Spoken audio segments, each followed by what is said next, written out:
अस्सलाम वालेकुम। Practice problem 1.1 question है कैलकुलेट मॉलिक्यूलर मैसेस। SO2 का मॉलिक्यूलर मैस फाइंड करना है हमने और कैफीन का C8H10N4O2 इसका मॉलिक्यूलर मैस फाइंड करना है। ये तो बहुत बेसिक क्वेश्चन है।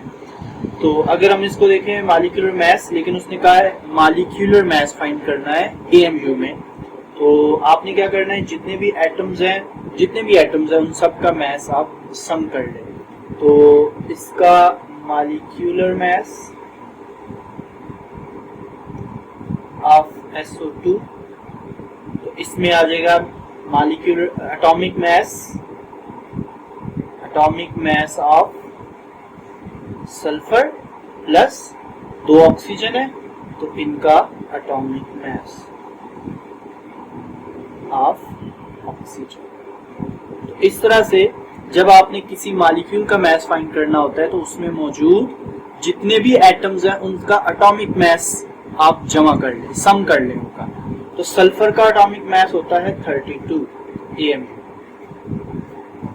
प्लस 2 से मल्टीप्लाई करेंगे ऑक्सीजन क्योंकि O2 है, तो एटॉमिक मैस ऑफ ऑक्सीजन होता है 16 AMU।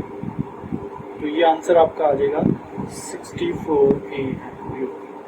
अब अगर हम बात करें, ये हमारा आंसर है क्योंकि उसने AMU में मॉलिक्यूलर मैस पूछे। अब अगर हम बात करें इसकी कैफीन की, तो इसमें आपने सेम उसी तरह करना है। इसका मॉलिक्यूलर मैस फाइंड कर लेते हैं।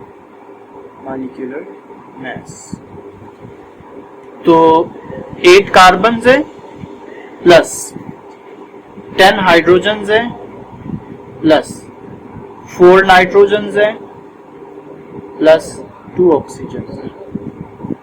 तो इस तरह इनका सम कर ले आप। कार्बन 12 है प्लस हाइड्रोजन का एक का 1 ही आप काउंट करें, आपके लिए आसानी होगी कैलकुलेशन में। ऐसे एग्जैक्ट हाइड्रोजन का 1.008 AMU होता है, 1.008, तो हम 1 ही लेते हैं इसको। नाइट्रोजन, एक नाइट्रोजन हो तो उसका होता है 14, और इसमें अगर आप सम कर लें ऑक्सीजन, तो ऑक्सीजन का होता है 16। तो आपने क्या करना है, इन सब को मल्टीप्लाई कर लेना है, कैलकुलेटर से कर लें इसको, तो आपके पास इसका आंसर आ जाएगा। अब आंसर आप इसको किस तरह करेंगे, 96 10 प्लस ये आ जाएगा 56 प्लस 32। इसमें अगर आप इसको काउंट कर लें, आंसर आ जाएगा 194 AMU।